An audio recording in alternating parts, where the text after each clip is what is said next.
what a great time of year to talk about how food is this opportunity for us to take good care of ourselves. Yes. And, this program is about, we called it Spring into Change. Spring into Change. Right? I know it's a little hokey. Oh, well. But it really got, it got us thinking, because spring is a time of rebirth. Yeah. Right? It's a time where we're sort of coming out of, hibernation and winter and kind of holding up in our houses. Yeah. And of course, we had to do that so dramatically. It was so dramatically illustrated by COVID. And so now we have the trees blooming, the pandemic kind of beginning to wind down in really, really dramatic ways. And boy, spring is so dramatic. It's so full of drama too, right? Thunder and lightning and everybody having babies. And the trees blooming and flowers. My tulips are coming up already. That's a beautiful sight. Yeah. And so we felt like it's a really big time of transition for everybody. And we thought, well, gosh, in times of transition, sometimes it's really important to begin to really be aware of our habits to be a certain way. Yeah. And that because it's a time of reboot or rebirth, like a perennial, we have the opportunity to kind of begin to think about our nutrition and the way we think about it in a different way, perhaps. Yeah. So we thought we would introduce today some foods that perhaps people aren't that familiar with, or would not, and spring foods that are easily readable in the season, and introduce you to those and the nutritional value of those. But also talk about, in addition to that, kind of integrate together a way of thinking about it. So think about, today we're going to introduce one of our new favorites. This. What on earth could that be? What is this? That's a rutabaga. And so, I would look at a rutabaga in the grocery store and I would be like, ew. What do I do? Yeah, like, what do I do? I don't know what to do. Walk by it. I don't know anything about it, etc. And there'd be all these judgments going on about it, right? And so what we're going to try to do today is we're going to kind of dispel the judgments. We're going to talk about how to have a more open mind and look at things, how we eat a little bit differently, and some of the things that we don't currently eat, or you may be more experimental than a lot of other people and currently eat. But we're going to introduce some new ways of working with these foods and some new foods, at least new foods, kind of newer foods to us, right? And I think so. Yes. And or new ways to use those foods, right? And I love what you just shared, like to think about food in that way without the judgment, that's like to distill the dietitian's heart because maybe we should get a t-shirt that says that. We might have to. Like rutabaga, be still my heart. Oh, I got lost. Okay. Root for rutabaga. Root for it. All right. Now, why is that a good thing from a dietitian perspective? I think it might encourage healthful choices, right? And let's put that in perspective. You all know me and you know Debbie. We are not looking for perfection, right? So we always ask those we're working with to take things slow and to work on things gradually, but to bring in this approach of looking at it through this lens of, oh boy, this is something maybe fun. This is something doable. This is something good for me.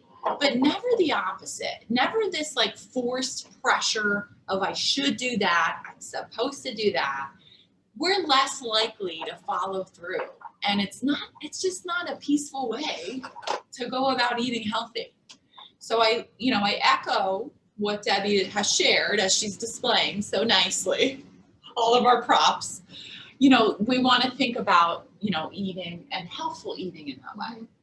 Yeah, so spring has this feeling of new beginnings. It's an opportunity for us to try new things, right? Newness of spring, and a time of growth and rebirth, and also an opportunity for us to start thinking about some changes. Yeah. Maybe even setting some goals, right? For Really? the way we think about something, right? The way we think, some goals. Yeah. Think about the tone or the color with which you assign certain things, or the judgments that perhaps aren't that necessary, right? Yeah. Not necessary. A rutabaga is a rutabaga. It doesn't require us really to think one way or another. Perhaps No. it will be delicious. We don't know yet. We're going to wait and see. We're going to see. And boy, I wish you all could be there with us to try the rutabaga. So, yeah, but maybe soon. Yeah, and I think, like, you know, along those lines, I have to share with the recipes today. Debbie and I have never prepared any of them. So it's an example of us kind of bringing into this program a fresh perspective of why not? Let's try something new. Mm-hmm. It's new to us. Some of the ingredients may not be, but it's kind of like this experimentation, and all good things comes from that. Yeah. As a matter of fact, yesterday, Lori does all the shopping and I do the prep work. That's how we kind of divvy it up. And I was doing the prep work for our salad today, and we're using asparagus. Yes. Which isn't really one of my favorites, I got to admit. What? It's one of my favorites. Well, we don't get along anymore. I had to text Lori. I said, does the asparagus go, is it raw? And she said, yes. And I was like, well, I stopped for a second, and I had to really think about how I was thinking about it, because I never thought of eating asparagus raw. I just never did. And I was like, well, I had all these thoughts. I wonder what it's going to taste like. Maybe we should cook it anyway, et cetera, et cetera. So what did I do? I took a piece of asparagus and I popped it in my mouth and I tried it. And the raw asparagus is delicious. What do you know? It's delicious. I need another t-shirt. It's delicious. So the way we think about these things when we branch out is really try not to put barriers up or judgments up against something that we make these assumptions about. Yeah, because, you know, I think that comes up for Debbie and I often, especially in our Weight Loss for Wellness program. It's like, where do these thoughts, these judgments, where do they come from? You know, they came from somewhere. Like, we probably learned it along the way, or I don't know, like mom told us that's the way it is supposed to be, you know? And I think if you're at a point in your life and you're ready to make some change, why not revisit some of those old notions? And even think about change in general. Yeah. No, I don't like change. Change. Look at that. I don't like it. But change is a part of learning and growing and becoming and keeping life interesting, right? Yeah. And so we don't necessarily, we have to be kind of pushed a little bit to change, unless there's something that was really motivating us. Yeah. You know? But most of the time we kind of have to be, you know, pushed along a little bit. Yeah. So one of the ways that we can do that ourselves, right? Like we all know, I should be eating healthy. I should be exercising. I should be doing this, right? Yes. Okay. So, and when we should ourselves to death, Ugh, we right? sure do. Should. Right? I have a T-shirt for that too that I probably told some of you about, but I can't talk about it on air. No. We'll do it in private. But yeah, that'll be part of the T-shirt line eventually, right? And so what we need to do for ourselves to motivate ourselves is to set goals. That's how we change? That's how we begin to change. Okay. Is to set some goals. Small goals. Oh, not just any goal, but a small goal. Small goals that are... There's more than that? There's more than just a small goal? Now, take a look at the handouts we sent you. Okay, we gave you a great graphic to describe what we believe to be helpful in accomplishing the type of goal that will be sustainable and low pressure, low stress, right? At the same time. Yeah, we want to set small goals that are specific, right? This is on the handout. We got SMART goals. So specific, measurable, achievable, relevant, and time bound. Has anyone ever heard of SMART goals? Let us introduce you to them. So the idea behind a SMART goal is that if it's specific, it's not like vague, like it's not Right. I'm gonna eat more vegetable. I'm gonna eat more healthy. That's even more vague, right? If you want to have a SMART goal, part of the process is to include some specifics. Like, I'm going to try a new vegetable this week. That's an example of a more specific goal. Right. Yeah. And there's tons. You get to decide how you want to describe your own specific goal.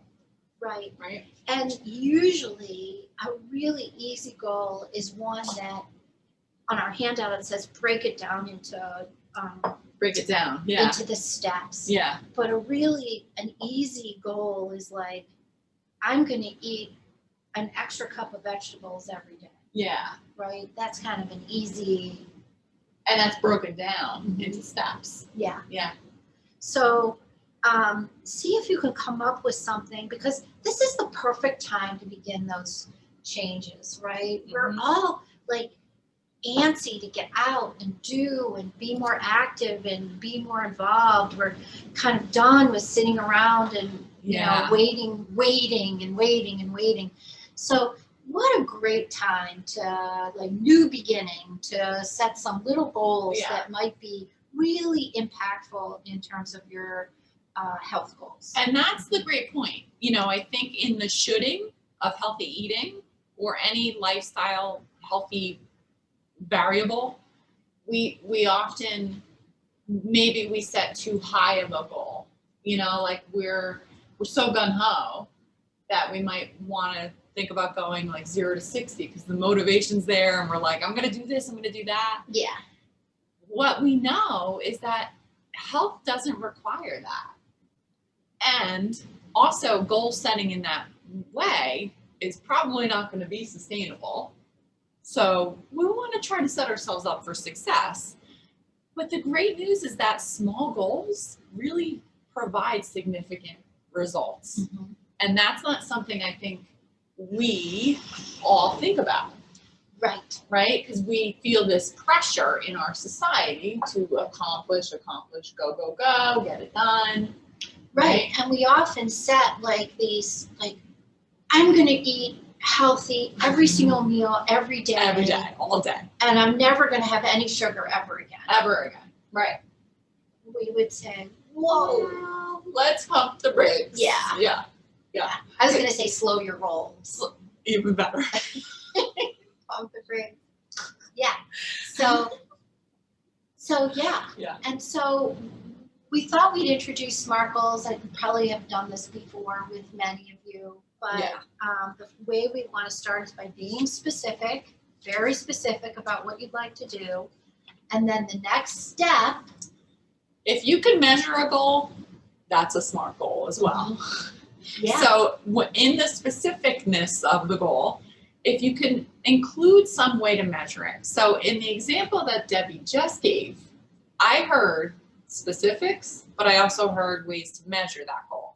So she said 1 cup, measurable, every day, measurable. That way you could see from yourself as you're monitoring your progress, are you making the changes? Are you accomplishing the goals that you want for yourself?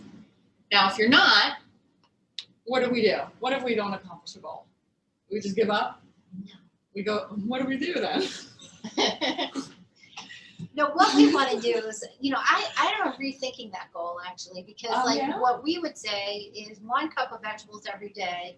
We would probably back that off, right? And we would say, why don't we try 1 extra cup of vegetables twice this week, then 3 times next week, and kind of build on the success. Yes. Right? Because it's easy. We want it to be easy enough. We want it to be measurable. Yeah. We want it, the next goal in SMART goals, the next step is achievable. Yes. Right? So we want it to be really super achievable so that you can definitely do it. Right? So when I teach my meditation class, I say to my students, I want you to practice this 5 minutes a day. Right? You can do more, but you can't do less. And the reason why I say that is because I figure anybody can do anything for 5 minutes. It's true. Right? Yeah.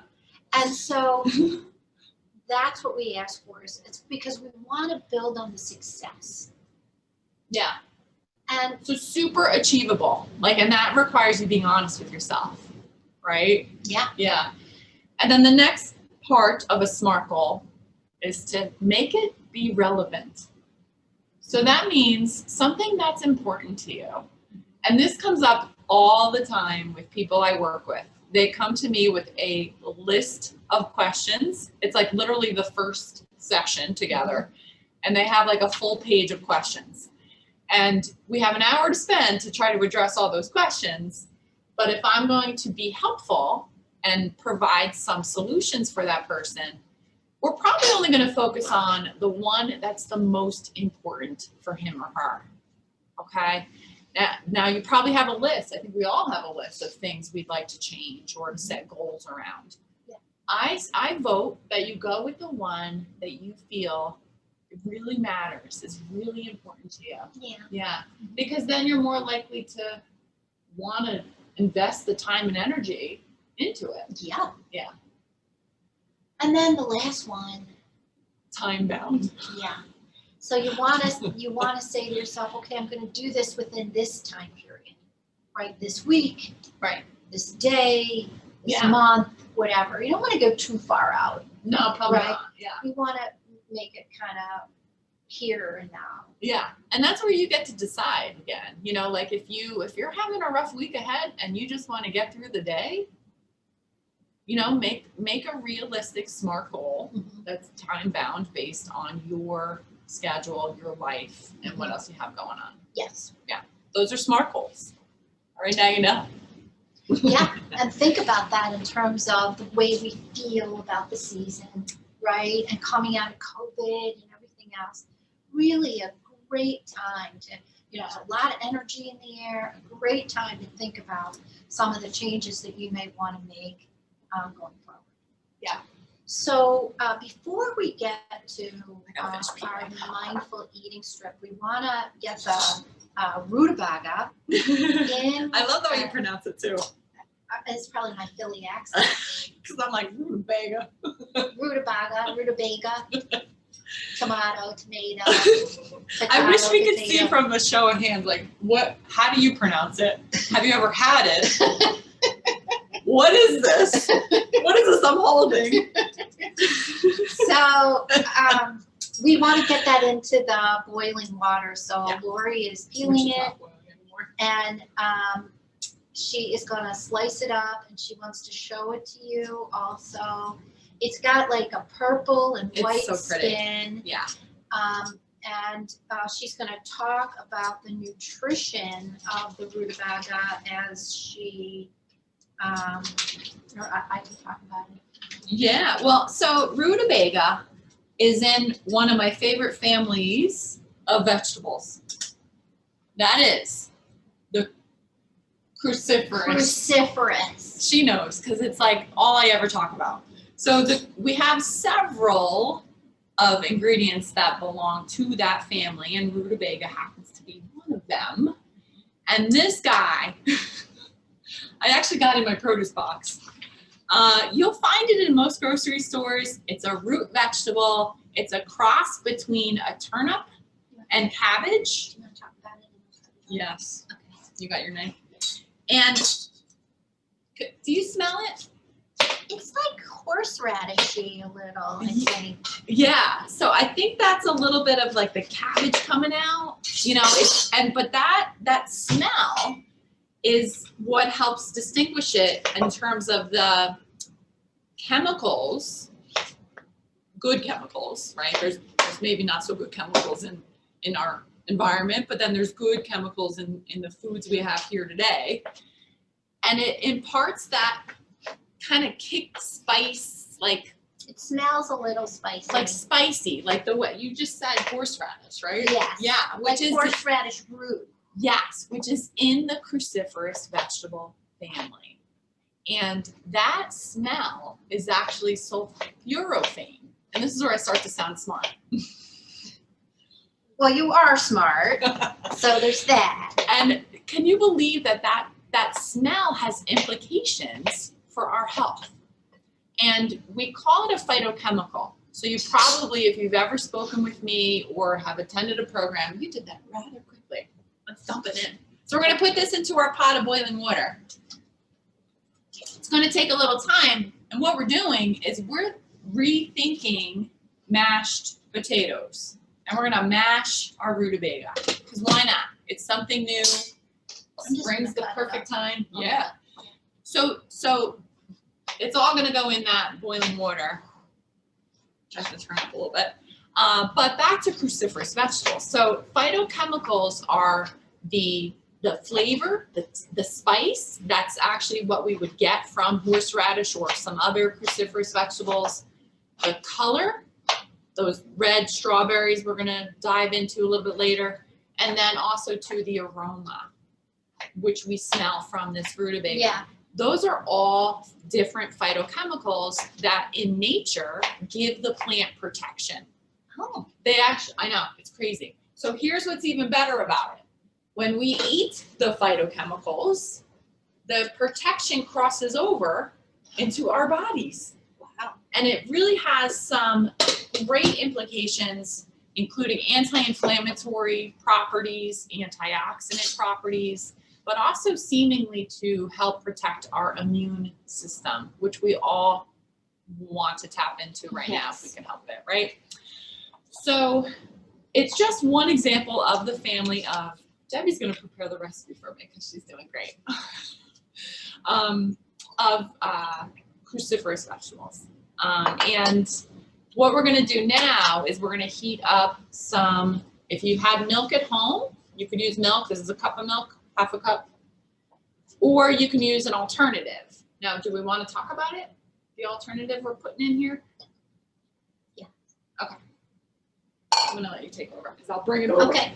So there's a whole group of different milk alternatives on the market. I'm just going to share with you all which one we chose to use for today. And why I chose this one is that it has a little bit higher protein content than most other milk alternatives on the market. So what I like to recommend with any alternative is that before you use it, you give it a good shake because you want to distribute all of those vitamins and minerals that settle at the bottom. You want to distribute it in to what you're using in the recipe, okay?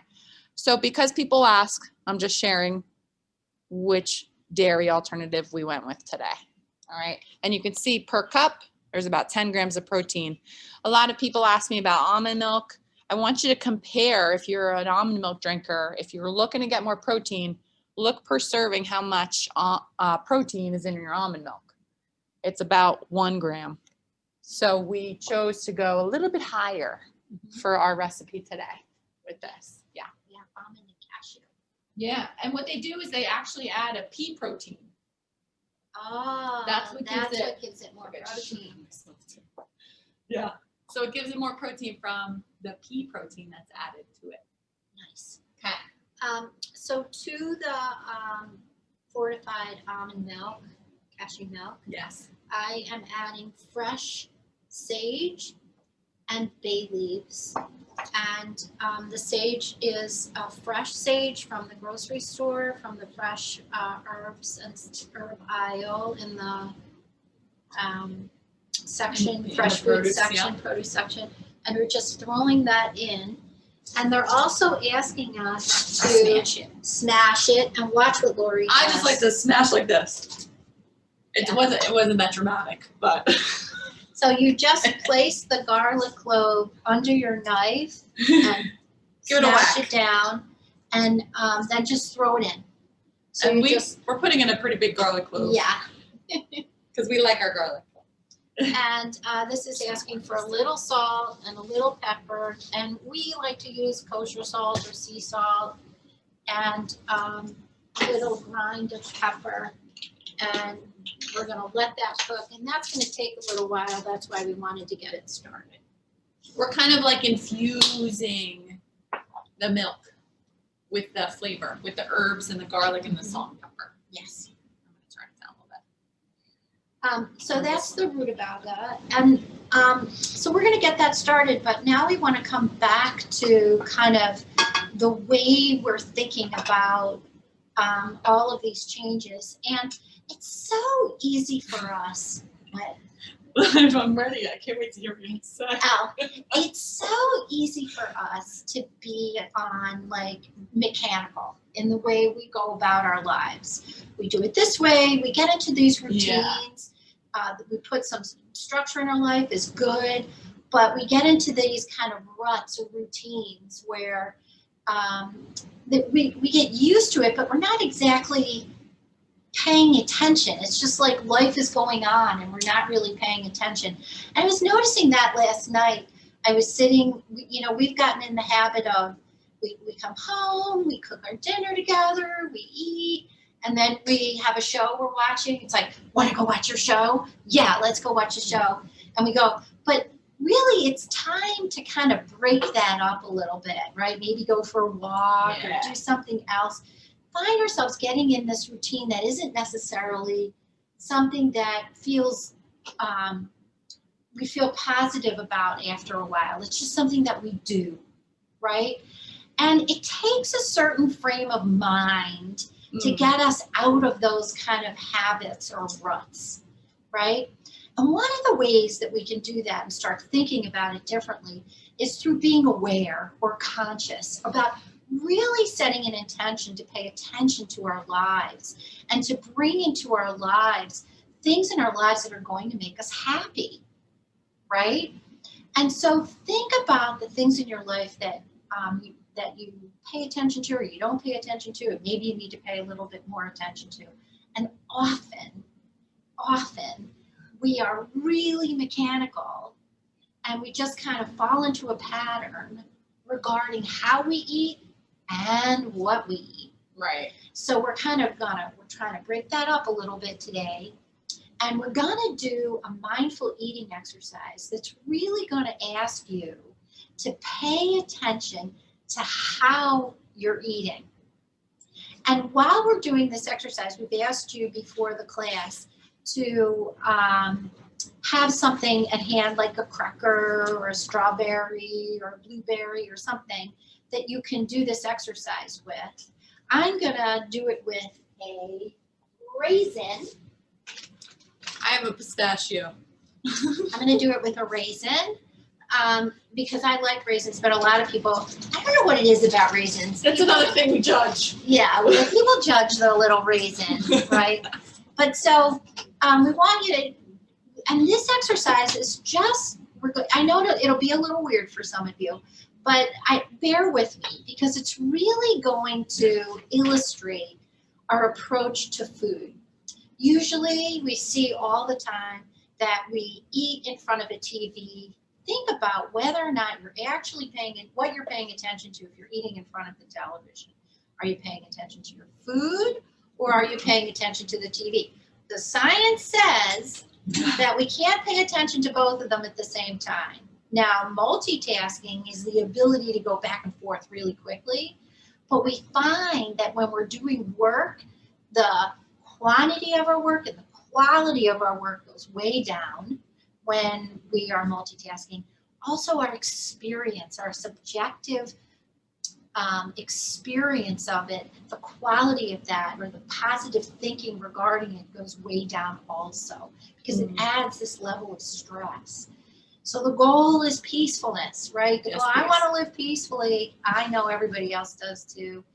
And so let's think about prioritizing our activities, prioritizing our health, living peacefully, And one of the ways we can do that is through changing the way with which we relate to food and eating more mindfully. I know mindfulness is, that word is such a catchphrase and people always roll their eyes about it now, which is so sad to me because I've been studying it for so long, you know. Yeah. But the idea is that let's pay attention to it, give it the attention that it deserves. I mean, if you really think about it, this is a miracle. Right? It is a miracle. This is a miracle. It's a miracle. Right? And so we want to honor the food. We want to honor when we're eating healthy, the food helps us be healthy, right? And boy, we should be grateful and treat that with respect and our attention. We also find that when we really pay attention and are eating mindfully, we tend to overconsume less. Yeah. And our subjective experience of the food goes way up. We're like, that was amazing. And it could be something like a radish. This, Yeah. right? Which is amazing. It is. Right? It is amazing. We don't give it the time. Right? I mean, and look attention. at that. That is amazing. I know. So, I agree. So the universe or whatever has given us this bounty that in this country we are so blessed to be able to access kind of unrestrictedly. I don't think that's a word, but well, it's on you a get my t-shirt. meaning. Yeah.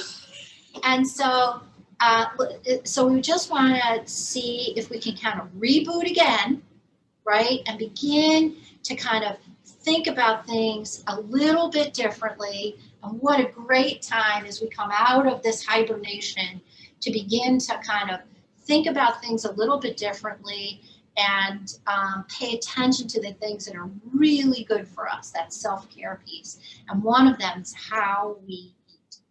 So get your little piece of whatever it is that you have. So we're going to find a small piece of food, a raisin or a nut. And eating mindfully is not about rules or deprivation. It's about, and Lori and I practice this way all the time. We always say, look, if there's a freshly baked chocolate chip cookie Yes. that has your name on it, sit down with a cup of tea or coffee and enjoy it, right? 100%. Eat it mindfully. We would prefer you didn't throw the whole cookie in your mouth and run out to the grocery store, because what are you paying attention to when you do that? But if you sit and you eat that chocolate chip cookie with a cup of coffee or tea and really enjoy it, that's mindfulness, right? So mindfulness is not about deprivation. It's about paying attention. So let's sit down, take your food, and begin by exploring it. So, and use your senses, like feel it in your hand, smell it, look at it, notice its texture, notice its color. And now close your eyes and explore the food with your sense of touch. What does this food feel like? Is it hard or soft, grainy or sticky, moist or dry?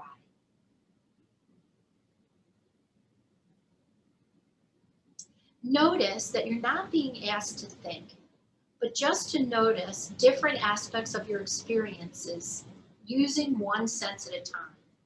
This is what it means to eat mindfully. So you can smell it, you can feel it, maybe put it by your ear. Does it have a sound? You can look at it and notice the color of it.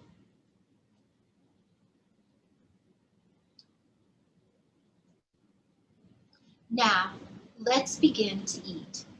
No matter how small it is, take at least 2 bites. Now, I have a raisin.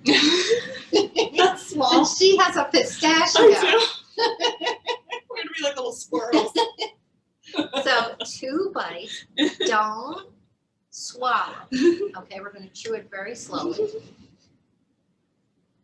So chew very slowly, noticing the actual sensory experience of chewing and tasting.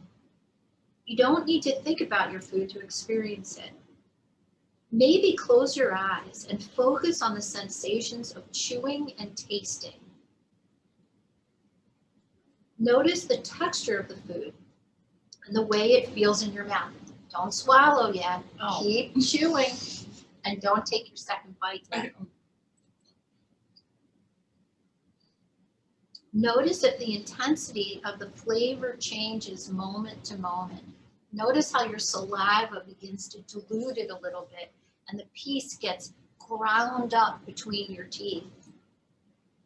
Let's take a few more seconds to very slowly finish this first bite of food, being aware of the simple sensations of chewing and tasting. It isn't always necessary to eat slowly in order to eat with mindfulness, but it's helpful at first to slow down in order to be as mindful as you can. Now swallow. Now try that again with your second bite. As before, chew very slowly while paying close attention to the actual sensory experience of eating. Don't swallow yet. Keep chewing slowly. Close your eyes if you need to. Notice the sensations, movements of chewing, the flavor of the food as it changes, and then finally, the sensation of swallowing. Just pay attention. So for me, when I bit into the raisin, there was a sweetness. Yeah. And a little bite also. Oh. And look, that was like over a minute long. Yeah. And you had one pistachio, and I had one raisin. I failed miserably at that, by the way. So notice how that slows you down, that exercise. It forces you to pay attention in a way that perhaps you have not paid attention to. So when you want to eat mindfully, cut your food up into smaller pieces. Eat with your non-dominant hand. Sit down at the table, take a breath before you begin, or even better, say a prayer or a blessing over the bounty that we experience, particularly here in this country, right? It is so rich. And then see how the experience of your food changes, how you feel satisfied and a sense of satiety quicker, how perhaps you would eat even just a little bit less, which makes a big difference. And perhaps you're noticing foods that perhaps you didn't notice before. I love that. Yeah. Yeah. But I got to ask you, like, how do we eat that way more often? Well, maybe we set some goals around it. I like that idea, like a SMART goal. Yeah. Yes, indeed. Yeah. And maybe set aside one meal a day or a snack a day where you're practicing really paying attention to your food, right? You know, we all used to say grace, say a blessing before the meal or after the meal, which we don't do that anymore, but that served a purpose. It served to slow us down, be grateful for the food that has been prepared, and like, food is a miracle, right? It's it really a miracle. Yeah. Like, it's grown and then we cook it. Humans cook it. No other animal cooks their food, right? And we have discovered these amazing ways of preparing our food that are just one of the richest experiences that we humans have. Yeah. Mm-hmm. Yeah. And so maybe set aside some time to explore that and see how it changes the way you relate to food. Love that. Yeah. So now I think we want to talk a little bit about the spring bounty. The spring bounty and adding some things into. Yes. Okay. Well, should we do a little recipe demonstration? Should we get right into the recipes? That way we can also allow for some time in case anyone has questions at the end. Why don't we get into these recipes? I think we should. All right. I love it. So which one should we start with? Should we go back to the rutabaga? Let's see how the rutabaga is I think coming. it's very close to done. Super excited. And the thing I forgot to mention about rutabaga is that you can eat it raw. So think of it sort of like a radish. It looked a little bit like jicama. It did look like jicama, but it doesn't taste like jicama. No, it's got a little subtle sweetness to it, I think, that when it's cooked will enhance that sweet flavor. So if you're someone like me who might tend to prefer that, you could also roast the rutabaga, and that will also enhance the sweetness that's naturally in it. But we also, because of what we're adding with the herbs, you know, we're giving it some more flavor. You could use whatever herbs you wanted. If you had rosemary and you're a big fan of that, you could put chives in here. I think that's a great idea for spring. Because keep in mind that our herbs and our spices, they are plants too. And we know that plants, I always talk about plants. And I don't necessarily advocate for a vegan diet. It's a healthy way of eating, certainly. But we can reap all the benefits of good nutrition from plant foods if we are eating them. And that includes all plants. So all our vegetables, all fruit, all whole grains, beans, lentils, nuts, and seeds. And then don't forget our spices and our herbs, because they're just chock full of nutrition. Well, you know, you talked about smell. Yes. Right? And the sage has such a beautiful smell. Beautiful. I can imagine some people wouldn't like it, but I thought it smelled delicious. Yes. Does that have the same kind of protective? Ooh, what a good question. She always drops these great questions on me. Does it? Or? So not in the same family, but I think that I can't speak confidently to any research that has been done. That's my job as a dietitian, to look at the science about the aroma of something like sage and with its protective properties. But I bet there is something to that. Because that's what's really fun about eating plant foods, especially in the season, because the plants are looking to survive also. And so they're going to use whatever mechanisms they need to. And sometimes it's to create a bitter taste. We have some examples today. Or an offensive odor. Or maybe it's not so offensive to us, but it's offensive to the bugs or the insects that are about to eat it. All of those things protect the plant in nature. And again, when we eat them, it crosses over and it communicates nicely with our own body's defense mechanisms. And that has implications certainly for cancer protection. Yeah. And I think the smell, you know, we're like hardwired genetically to respond to the smell. Yeah. Right? And when we like that, it draws us to the food, right? Which is a survival mechanism, right? Yeah. Well, and I love that too, like just along the same lines of mindfulness. I think when you are really tapping into all of your senses when you're eating, you know, and that includes the visual representation, you know, and I think the salad we're making today is beautiful. I think it's going to represent the epitome of spring, in my opinion. But I think that the sight, the smell, the flavor, the texture, you know, we really want to play with all of that to make the experience all that much better when we enhance those, you know, those senses. So I'm gonna drain my rutabaga because it's ready, and I'm gonna give myself a facial over the sink over here, so you're gonna see this cloud of smoke. I should probably take my glasses off. Would you like me to start the radishes now? Yeah. Okay. Yeah.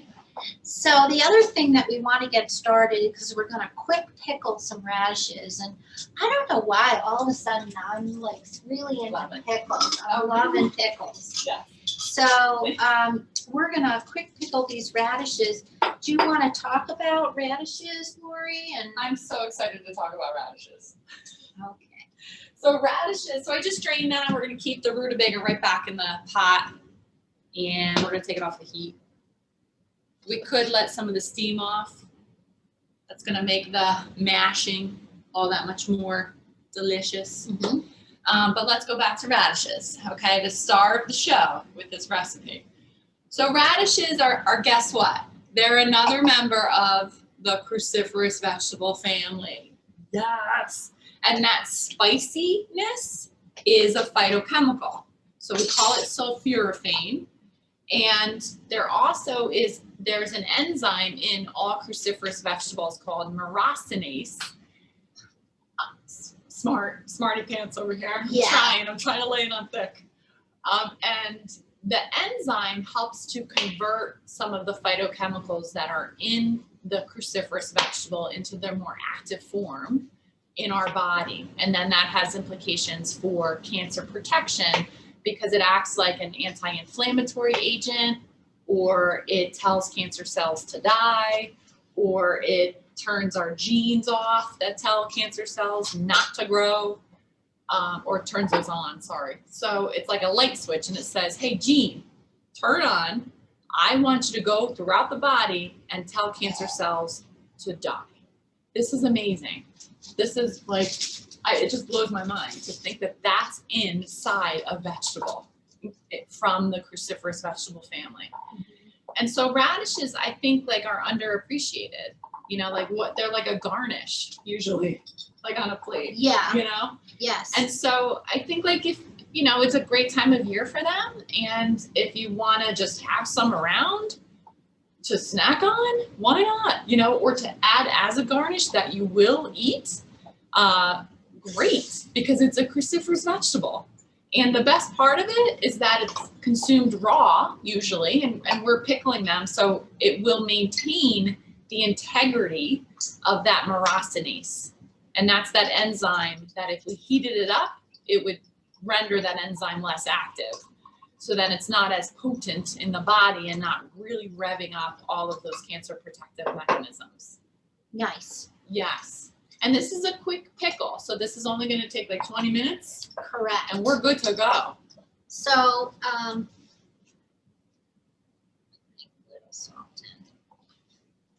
the other thing about cruciferous vegetables, I mean, why I speak so highly to them is that they're just jam-packed with phytochemicals. So the other thing that all cruciferous vegetables have are something called indoles. And indoles take estrogen and they make the estrogen weaker. So it's not as strong. And that's relevant for anyone who has a cancer that is dependent upon estrogen. So think about adding, especially, I mean, the whole family. We just named 2 cruciferous vegetables with the rutabaga and the radish. That's just 2. There's even more we're going to discover today, but they're a great addition to your diet. So what Lori gave me a jalapeno, and she gave me. We're going to have spicy in here. This I don't even. That's a poblano. This is a poblano. I didn't use the poblano, but I did use the jalapeno, and I cut out the seeds from the middle, so it's not going to be super hot. It also requires the smashed garlic, and we have a whole head of garlic here. And all I did was take out 3 big cloves, peel them, and smash them underneath the weight of a knife. And then we added the sliced radishes with our vinegar, salt and pepper, the garlic, and a little bit of sugar. Not absolutely necessary, but I just put a little bit in. The other thing I did want you to see is that often we don't, we get radishes in like a bag, but these are so beautiful. And this is how they came to us in this nice little bunch with the greens on top. And I just put them into some water and they perked right up. And that was the same with the asparagus, which we've cut up for our salad, but this is how it came to us. Really beautiful. We just stuck it in a little bit of water in the fridge to keep it fresh and crispy. And that's what it'll keep the vegetables really fresh and crispy. Yeah. The same with herbs. And so I put the sage in here. The sage is a little sad, a little sad looking, but the mint was very sad looking and really kind of perked up a little bit when we put it in the water in the fridge. So this is a great way of keeping fresh stuff fresh. Yes, and even reviving less fresh stuff. Yes. So I will share a little secret. I didn't do a great job shopping. So it's my job to shop for these programs, and then Debbie preps, and then we prepare together. So I came up short. I only bought one bunch of radishes. I messed up. But I happen to have radishes at home in my crisper that I didn't store properly, and they were looking a little sad. So they looked a little wilted. But all I did is pop them in some ice, in an ice bath. So I took some water, poured it over ice, and for 10 or 15 minutes, popped those radishes back in, and they came right back to life. So you'll see that that's a trick that really can revive the veggies that you might have otherwise tossed. But going back to the asparagus, especially, like, treat it like it's a bouquet of flowers. You're going to stick it in a nice little vase or a glass like we have there. Most people recommend to keep it covered in the fridge, so you can use that plastic baggie and just kind of keep it loosely covered over top. And it's really going to maintain the life of that asparagus if it sticks around long enough, right? Hopefully you're going to eat it sooner than it has to go. Yes. And one other thing about the pickled radishes, I put all the ingredients in the jar, kind of shook it up a little bit to stir them up a little, put it in the refrigerator for 20 minutes. And remember, if you're using a pepper and the seeds come around, you want to make sure you wash your hands afterwards. Yes. And wash any surfaces that you might have used it on, because they'll be spicy. Yes.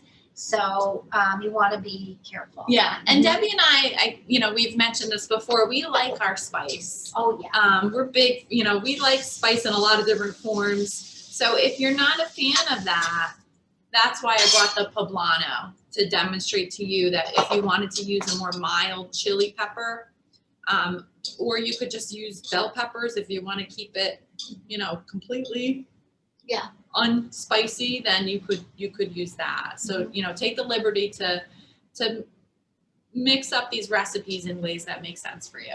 Yes. Yeah.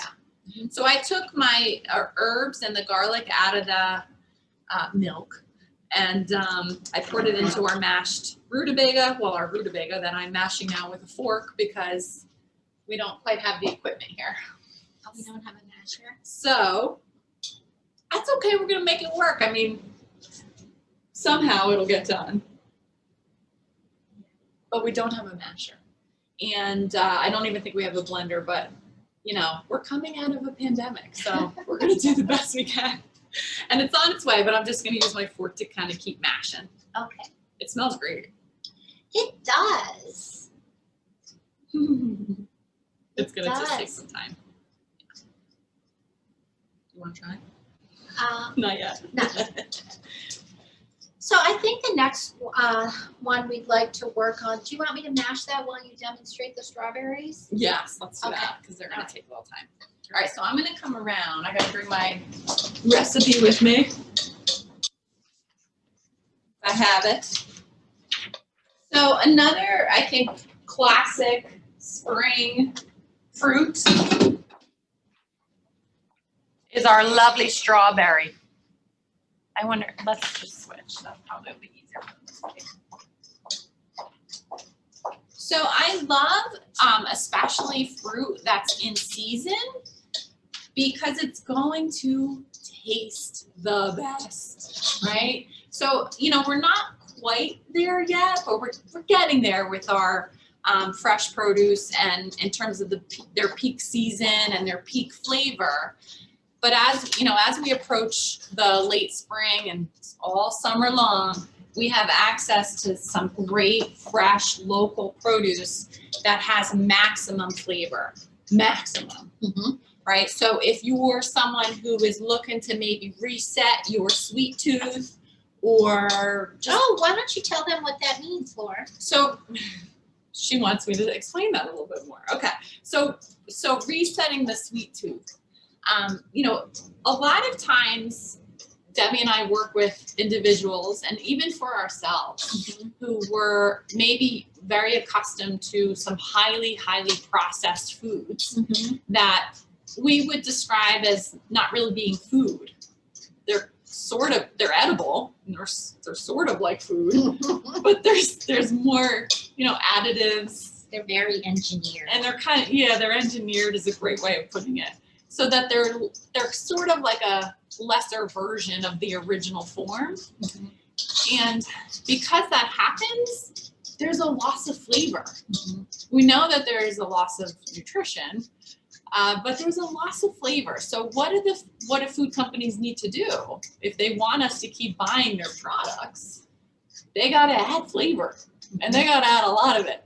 So there's a whole industry really based on this concept of food science. You know, how do we create compounds or additives that are going to help this taste delicious? This corn that is now turned into a chip that is now got some cool ranch flavor, right? Or nacho cheese flavor. Probably if we ate corn and we got corn in season, we would understand how delicious that is. It doesn't need any sort of manipulation, right? So because of that, we sort of have over time, if those are the foods that you have consumed, I know I did growing up, and you know, even in my former dietitian life, you know, we get accustomed to that. That's what our taste buds are sort of inclined to prefer. And so that can make something like a local seasonal piece of fruit taste not as exciting because it just isn't going to compete with a highly processed food. And the highly processed foods are engineered to zing our brains. I forgot a bay leaf. We don't want to eat the bay leaf. Sorry about that. But yeah, they're engineered in a way, the highly processed foods, to get us to want more, you know, to go back and buy more. So we want to just maybe recognize that that is a possibility for us and how to transition kind of off of that. And again, we're going to make smart goals around this. So we're not going to go zero. There's the mashed rutabaga. We're not going to go 0 to 60. We're going to just kind of reset our palate gradually. And so that's what I'm referring to when I'm suggesting that we incorporate more seasonal produce, because it might just, you eventually with time, will learn to appreciate how delicious those choices are. Yeah. So do you want to show that, or it looks delicious? Yeah, it looks delicious, and we'll taste everything when at the end. Okay, so I need my parchment paper. You want to grab that? Yeah. So what I'm going to do, this is a like super simple recipe, way up my alley. Like the less the ingredients, the better. The easier the assembly, the better. And that's just my preference. I like to cook that way. So this is 4 ingredients. We're taking advantage of our strawberries, and we're going to combine them with some plain Greek yogurt and then some delicious chopped pistachios. Who doesn't like pistachios? I dare you. I dare you to say. Yeah. So I don't know. So all I'm going to do is, and then I'm going to put them on my parchment paper. So I'm just going to grab our strawberries by the green tops and just roll them through the Greek yogurt. Now you could, I mean, there's so many combinations for this recipe. That's also why I like it. If you don't like pistachios, you could chop up some almonds or some walnuts, or, you know, if you wanted to really get fancy, some chocolate chips, you know, you could chop them up. And so I'm just going to place them right on. I'm going to actually just crumble them as I go. You could chop up some chocolate, right, and put that on top of this. And then you could put some cinnamon inside the yogurt or vanilla. You could chop up some coconut, unsweetened coconut. I mean, the sky's the limit. You can do a combination here, whatever you prefer. And then what we're going to do is we're going to stick these in the fridge just to set for a little bit. And then voila, we have dessert. Yes. And I did want to show you a couple of ways. The recipe calls for lemon zest. And I hate zesting lemons. I don't know why, but you're judging it. I'm judging it. So I just thinly sliced some of the lemon peel and I chopped it up for one recipe. And then the other recipe, I used this little zester. So there's 2 ways of doing it. I like to use a knife, so I think this way was a little easier for me. But boy, this is a great little tool. I don't have one of these at home. It's like a grater, only it's for lemon. And lemon adds such a brightness to things. Yeah, it really does. It's another great example of spring. I think like spring is refreshing, you know, invigorating, light and lively. And I think like that's lemon. You know, yeah, for sure. Yeah.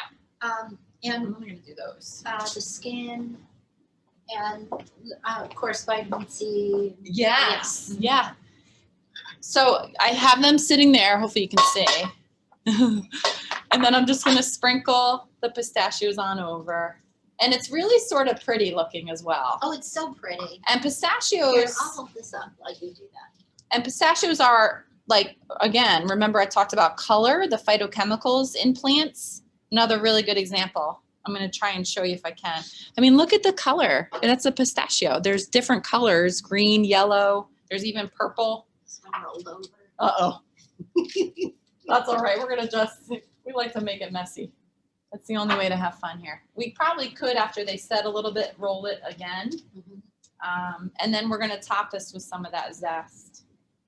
Yeah, that looks so, I hope you, I don't think they can see it that well, but the lemon zest is so pretty and it smells delicious. So delicious. This is the keeper. Yeah. It's a keeper.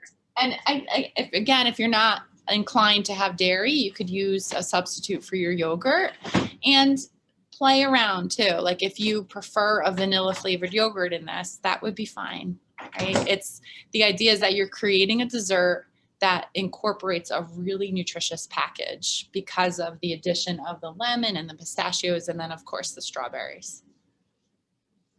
Nice. Yeah, nice. Okay. So then we're going to, I'm going to assemble the salad and I'm going to let Lori talk about the ingredients in the salad.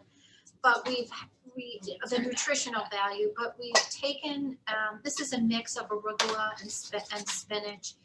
And we made this really lovely dressing. And I think one of the things that was so great about it is we added hemp seed to it, which gives it a lot of texture and, nice kind of nutty flavor. So I'm just going to toss everything together and I'll let Lori talk about the ingredients as I toss them in. This is again, still the dietitian's heart. I mean, you could use any baby green. We decided we wanted to take advantage of arugula because it's a cruciferous vegetable. Arugula is called rocket.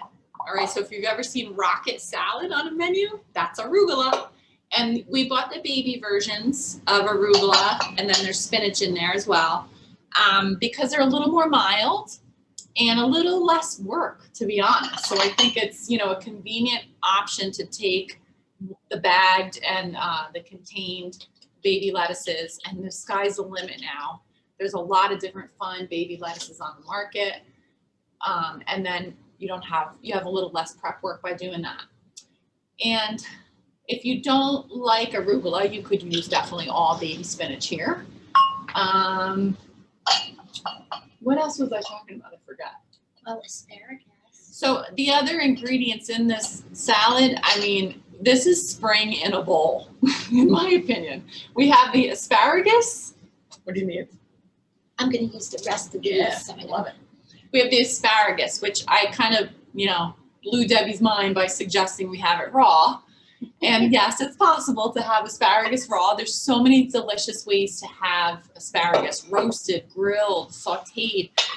The sky's the limit. I think that's why I like it so much. If you're not feeling comfortable having raw asparagus, you could blanch the asparagus for this salad. So to blanch it, you would just bring a pot of water to boil and then drop your asparagus in for a couple minutes. And that's going to help sort of soften the asparagus just enough. And then you're going to take it and put it in an ice bath. And then you could dry that and then put this in the salad. Or you could take your asparagus and shave ribbons with it. So you would just take your asparagus, and the thicker the stalk, the easier it is. But you could take your peeler and just shave some ribbons. And that's going to also help to, have it more thinly sliced so that it's easiest to digest. Now, asparagus has a lot of great stuff in it, a lot.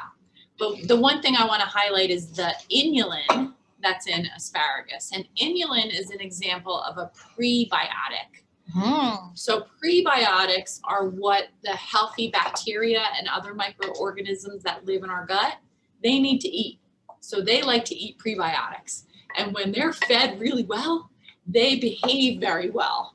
And if we want a healthy gut, we want to make sure we're treating it nicely with some plant foods that have some fibers that have prebiotic properties. And asparagus is a great example of that. I love that we just did that. Yeah. And then there's radish. Remember, we talked so highly about radish not too long ago. And another ingredient that I think is an epitome of spring are peas. So there are petite green peas that I took from the frozen section because why not? The only thing in that bag are the peas, and they are just dynamos. There's 5 grams of protein in peas in just a measly half a cup. And they're so convenient because, again, they're just out of the freezer. So I thawed them out for Debbie overnight, and voila, they're added to this salad. Then we made the dressing. Oops. Oh, no. We made the dressing, which I encourage most anyone I work with, try to ditch those bottled dressings. Can you describe how you made the dressing? Yes, indeed. It's so simple to make a vinaigrette. It is just olive oil, lemon peel, lemon juice, hemp seeds, and salt and pepper. That's it. And I made a little bit more salad than the recipe called for, so I just doubled the recipe. But if I was at home, I would have like quadrupled the recipe for the dressing and then just had it in my fridge. Yes. Yes, And because these dressings taste so much better. It's not even a comparison. Dressing. Yes, yeah. It's not even, and they're so simple to do. Hopefully you saw Debbie had it in a mason jar, that's one of my preferred ways to make a vinaigrette, because you just give it a shake, and that's it. And then if you have some left over, that's how you're going to redistribute the vinaigrette. You're just going to give it another good shake in that mason jar. We added hemp seeds, and I think that's an important addition to this salad, in my opinion. I think that, so what it does is it gives it more nutrition. So we get additional protein from those hemp seeds, as well as some healthy fats, and it adds some other kind of dimension and texture as well. And, think of that in place of something like cheese or croutons. It's a nutrition upgrade, but with an interesting and yet subtly delicate flavor. And, that's sort of what we're talking about today. Just these little changes that will make a big difference in terms of the nutrition and the flavor of some of your recipes. So those are the recipes that we made. We have the salad, the rutabaga, the strawberries, and the pickles. And I think we can taste them while we are looking to answer some questions. Yeah, we have a good 10 minutes, it looks like. Just about, yep. So let me see if we have, looks like there's,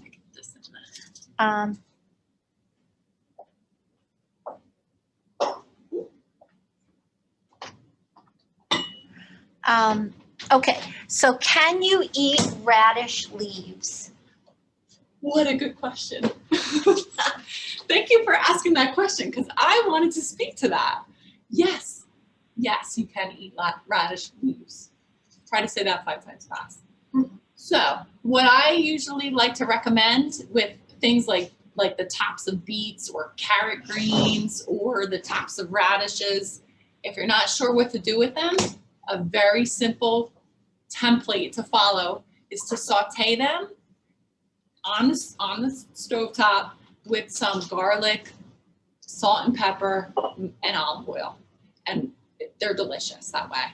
Delicious. And, it's really taking advantage of the entire vegetable, which I think is a smart way to eat.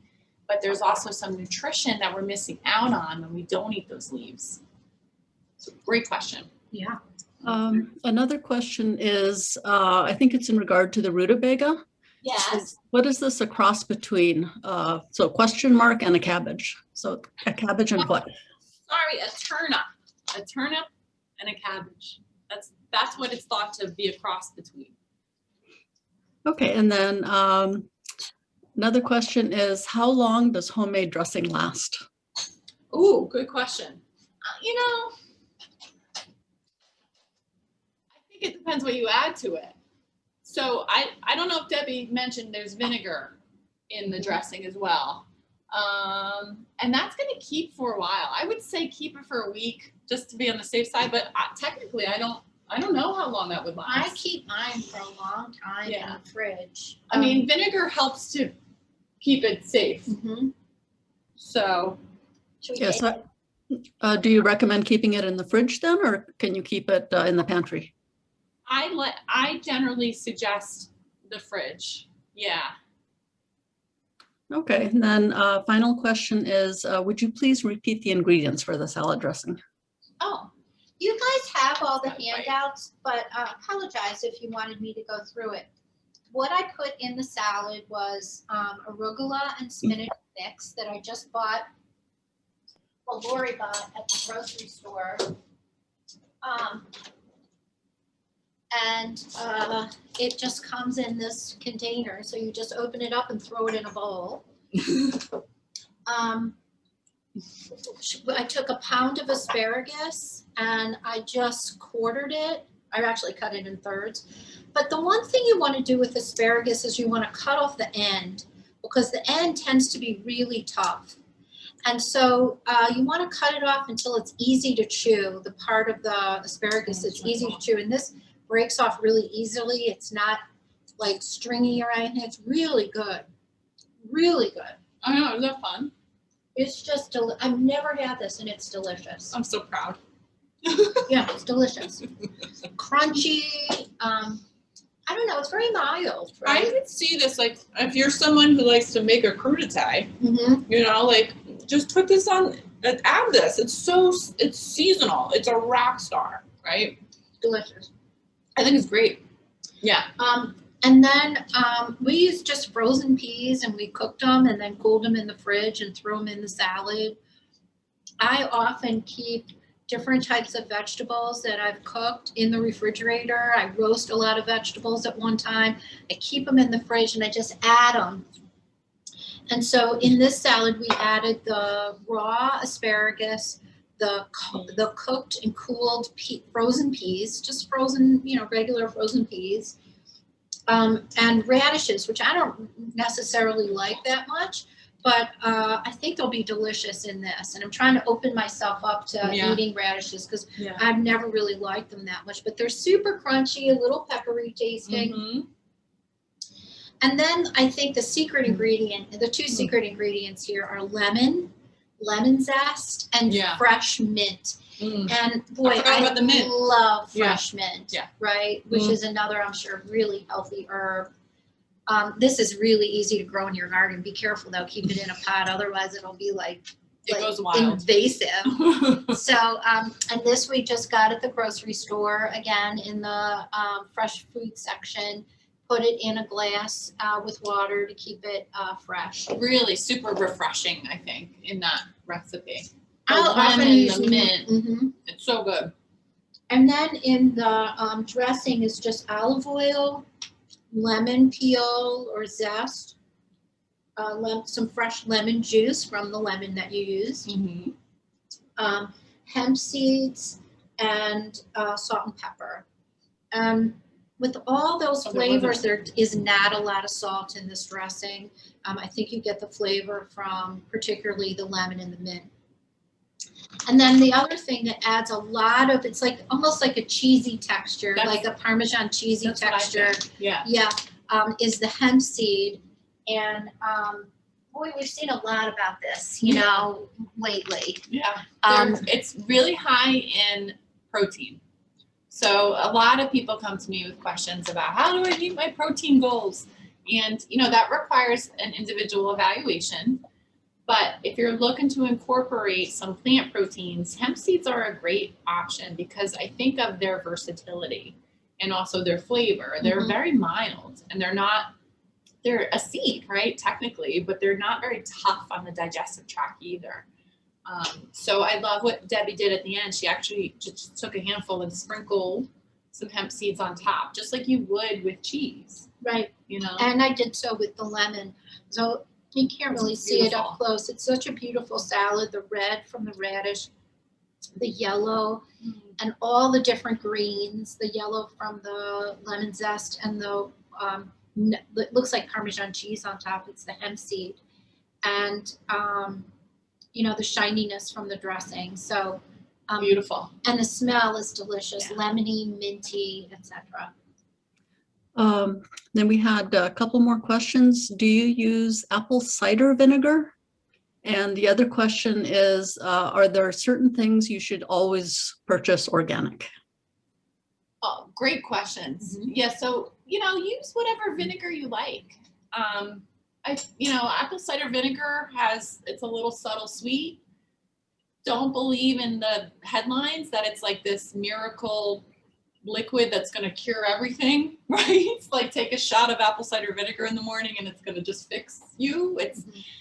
No food is going to do that. It's all of the foods in combination that we do day to day that matter most. I think that's such an important point, is that bringing aware that it's not one thing that's going to, you know, it's not, there's no magic bullet. Yes. It's about overall. Yes. I always say consistency. Yes. And persistently. And persistence. That we really eat healthier things as much as we possibly can, and that seems to make a difference. That's as best as we're going to do. That's as best as we're going to do. And we're just keep in mind, you know, there's usually someone behind those headlines that has a product to sell. Who knows? You know, so I think it's a healthy option, apple cider vinegar. So let's not get too far away from the question. And it's got some healthful properties to it. I think it has a good flavor. I'm ashamed to admit I don't use vinegar as much as I feel like I should, because I think it gives things a pop. It really lifts flavor, and it's just something new to try that I welcome this spring. Yes. So I tend to have apple cider vinegar in my pantry at home. So I would use it. Yeah, I would use it. And then the other question was about organic. I vote when you can to try to do organic, but I'm attending a webinar right now. You guys didn't see I logged on. I needed to get credits. So the webinar is from Produce for Better Health Foundation, and they're all about us eating more fruits and veggies. And they're presenting information today about the survey of American diets, and 9 out of 10 of us do not eat the recommended amounts of fruit or vegetables. 9 out of 10. So most of us, right, we're not eating enough. So to move in a gradual direction towards progress, we may not be ready to go to the recommended amounts and go organic. We may be wanting to make SMART goals where we take small steps or shifts to nudge ourselves towards the ultimate goal that we might have in mind. And that ultimate goal is to try to eat the recommended servings. Yes. And then also too, a bonus would be organic, okay? But eating more fruits and vegetables, organic, conventional, eating more is just the goal for now, because we're not eating enough. So we desperately need to eat more fruits and vegetables. Yes. I'm a proponent of organic, okay? So if you can, try. Well, I think there's some fruits and vegetables that are better to eat if they're organic, because they have high levels of pesticides in them. So if we had to kind of cherry pick, well, okay, you know, really, because things get expensive or not available or whatever. Really good. I think Debbie's bringing up a great point too, is that even something that I've kind of put out there in the past is that maybe we should pick and choose because of information out there that there's a dirty dozen or a clean 15, but that's come into question more recently too. So I think if you are really trying to take advantage of the concepts that we put forward in the program today, if you take advantage of local seasonal produce, chances are you're getting the flavor and the nutrition with as minimal pesticides as possible. Nice. So, and the farmer may not be necessarily certified organic. You know, that's a conversation you could have at the farm stand as things start to open up more. So just think about that for yourself. Yes. Okay. Okay. And final question from the chat is, I bought a huge bottle of avocado oil. Is that good to cook with instead of olive oil? Was that a mistake? No, avocado oil is great. Yeah. It's a great one. Yeah, I would roast with it. You know, it has that reputation of having a high smoke point.